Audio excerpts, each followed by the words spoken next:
नमस्कार, मैं Preeti Agrawal, assistant professor chemistry in government college Kekri. हम बीएससी फाइनल ईयर में फ़िज़िकल केमिस्ट्री में स्पेक्ट्रोस्कोपी पढ़ रहे हैं। हमने लास्ट टॉपिक में आईआर स्पेक्ट्रोस्कोपी के जनरल इंट्रोडक्शन के बारे में पढ़ा। इसमें हमने कंडीशंस देखी कि वही मॉलिक्यूल आईआर स्पेक्ट्रा शो करता है जिसमें परमानेंट डाइपोल मोमेंट होता है। इसके अलावा हमने नॉर्मल मोड ऑफ वाइब्रेशन के बारे में पढ़ा, जिसमें स्ट्रेचिंग और बेंडिंग वाइब्रेशन पढ़ा। हमने देखा कि बेंडिंग वाइब्रेशन में एनर्जी की रिक्वायरमेंट स्ट्रेचिंग वाइब्रेशन की तुलना में कम होती है। इसके अलावा आपने ब्रीथिंग वाइब्रेशन भी पढ़े। आज हम पढ़ रहे हैं energy levels of simple harmonic oscillator, सरल आवर्त दोलक के ऊर्जा स्तर। एक डाइएटमिक मॉलिक्यूल जब आईआर रीजन से एनर्जी का एब्जॉर्प्शन करता है तो वह एक सरल आवर्त दोलक की भांति व्यवहार करता है। इसे हम इस डायग्राम से समझ सकते हैं जो नीचे बना हुआ है कि यदि हम एक एटम को ठोस गोलों के रूप में मानें और उनके बीच की बॉन्ड को हम एक स्प्रिंग के रूप में मानें तो हम समझ सकते हैं कि जो संग्रहित ऊर्जा है मॉलिक्यूल में किस प्रकार से वाइब्रेशन संपन्न कराती है।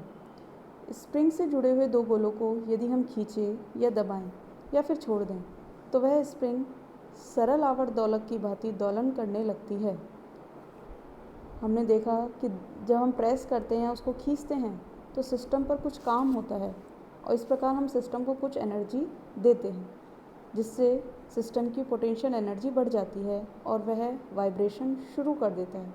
और यह वाइब्रेशन तब तक होता रहता है जब तक कि वह अतिरिक्त ऊर्जा ऊष्मा के रूप में खर्च नहीं हो जाती।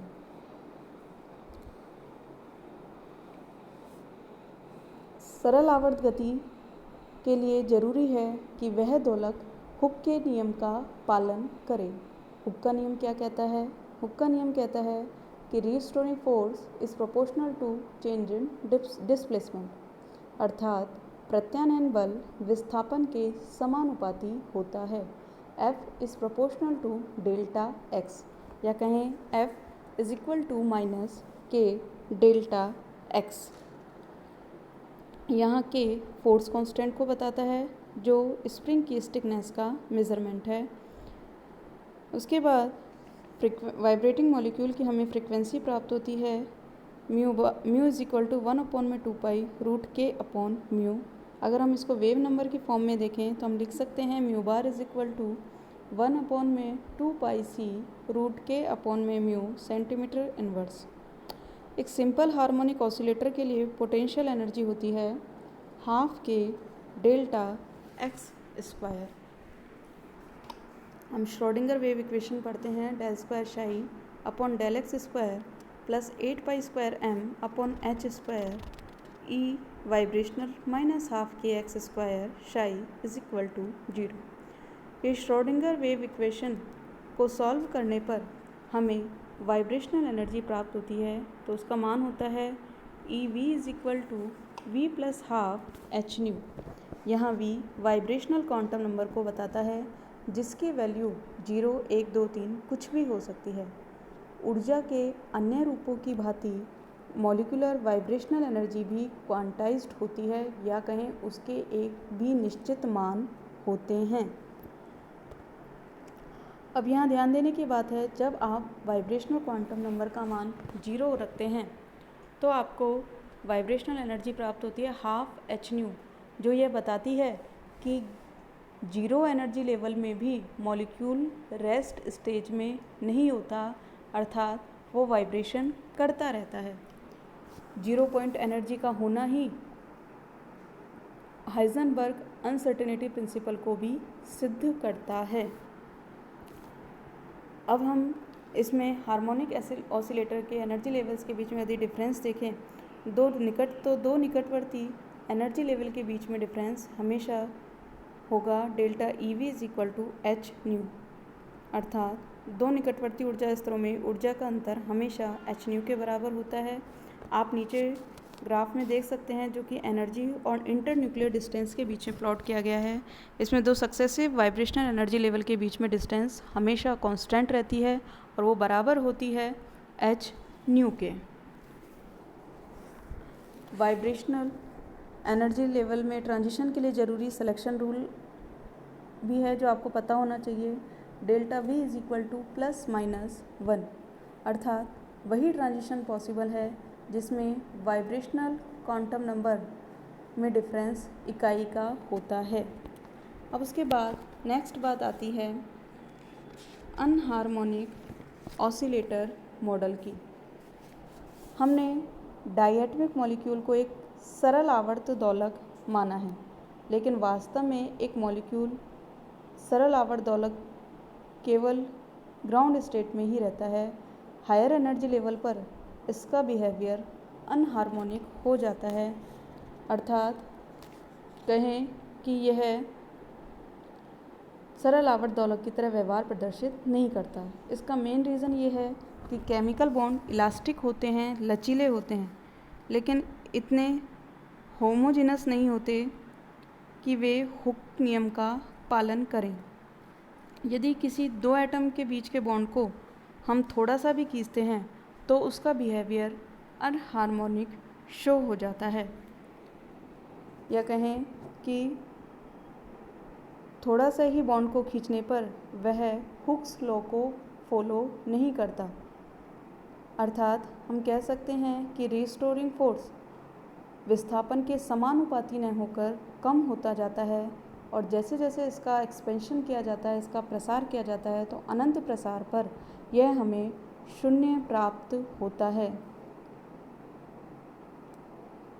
जैसे जैसे हम हायर एनर्जी लेवल के बीच में जाते हैं तो एनर्जी लेवल के बीच की दूरी वाइब्रेशनल क्वांटम नंबर का मान बढ़ने पर कम होती जाती है, जिसके साथ डिस्प्लेसमेंट भी बढ़ता जाता है, और डिस्प्लेसमेंट बढ़ने के साथ साथ बॉन्ड की इलास्टिसिटी कम हो जाती है।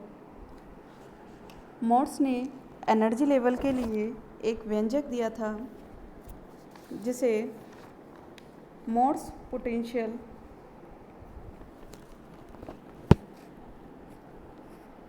कहा जाता है। इसकी वैल्यू थी V is equal to D 1 bracket में 1 minus exponential B R equilibrium minus R की पावर इस 2। यहाँ B कांस्टेंट को बताता है जिसकी वैल्यू होती है √K/2D। यहाँ D डिसोसिएशन एनर्जी है और R है इंटरन्यूक्लियर डिस्टेंस और R इक्विलिब्रियम है इक्विलिब्रियम डिस्टेंस। जब हम इसको सॉल्व करते हैं तो सॉल्यूशन के द्वारा हमें अनहार्मोनिक ऑसिलेटर के लिए वाइब्रेशनल एनर्जी प्राप्त होती है। EV is equal to V plus half mu bar E bracket 1 minus V plus half A bracket close centimetre inverse. क्योंकि यहाँ A अनहार्मोनिक कांस्टेंट को बताता है जिसकी वैल्यू होती है लगभग 10⁻⁻²। तो फाइनली हम इसको इस तरह से भी लिख सकते हैं μ is equal to μ0 1 minus V plus half A centimetre inverse. ये हुआ हमारा अनहार्मोनिक ऑसिलेटर। उसके बाद अब हम अनहार्मोनिक ऑसिलेटर के सिलेक्शन रूल को देखें तो वह होता है delta V is equal to +-1 +-2 या +-3। यदि आप रोटेशनल की बात करें तो हमने रोटेशनल स्पेक्ट्रोस्कोपी में जब हमने रिजिड और नॉन रिजिड रोटेटर पढ़ा था तो वहाँ सिलेक्शन रूल दोनों में सेम था, delta J is equal to +-1।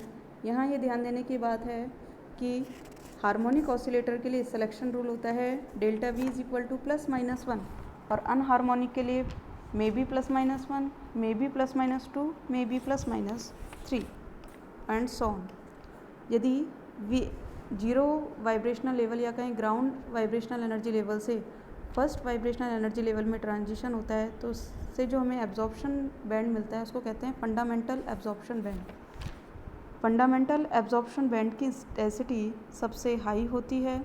उसके बाद जैसे जैसे डिफरेंस बढ़ता जाएगा, यदि हम ग्राउंड वाइब्रेशनल एनर्जी लेवल से सेकंड एनर्जी लेवल में ट्रांजिशन करें तो उसको कहा जाता है फर्स्ट, उसमें जो एब्जॉर्प्शन बैंड प्राप्त होता है उसे कहते हैं फर्स्ट ओवरटोन।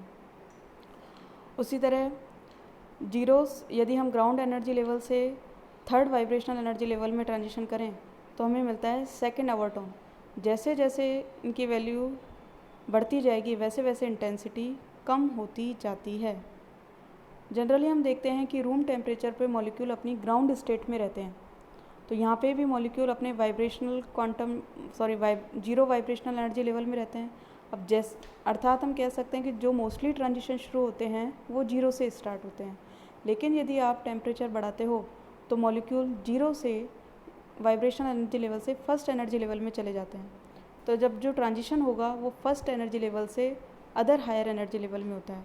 तो इस ट्रांजिशन में जो स्पेक्ट्रल लाइन बनती है उसे कहते हैं हम हॉट बैंड, और टेम्परेचर बढ़ने पर इनकी इंटेंसिटी बढ़ती है। तो ये आपने देखा अनहार्मोनिक ऑसिलेटर। फिर लास्ट में है आपका vibrational rotational spectra of diatomic molecule. हम पढ़ चुके हैं कि वाइब्रेशनल स्पेक्ट्रा कभी भी हमें शुद्ध अवस्था में प्राप्त नहीं होते, कारण क्योंकि इनके लिए एनर्जी की रिक्वायरमेंट रोटेशनल मोशन के लिए रिक्वायरमेंट एनर्जी की तुलना में अधिक होती है।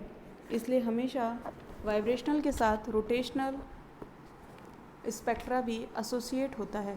तो हम कह सकते हैं कि टोटल एनर्जी जो होगी वो मिलेगी आपको E total is equal to E R plus E V, या तो या हम कहें E V J is equal to B J plus 1 plus mu bar E V plus half centimetre inverse.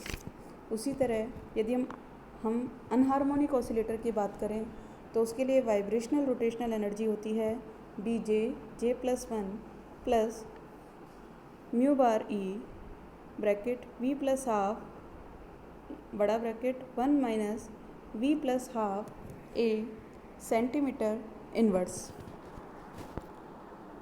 और इसका सिलेक्शन रूल होगा delta V is equal to plus minus 1 या plus minus 2, और delta J is equal to always plus minus 1।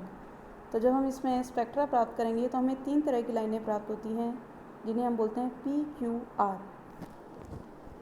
यदि delta V is equal to plus minus 1 में आप transition पढ़ रहे हो और डेल्टा जे रोटेशनल एनर्जी लेवल में कोई चेंज नहीं हो रहा, तो जो रेखा हमें प्राप्त होती है उसे बोलते हैं क्यू ब्रांच। और यदि डेल्टा जे की वैल्यू आपको प्लस 1 प्राप्त होती है तो हमें लाइन प्राप्त होती है आर ब्रांच।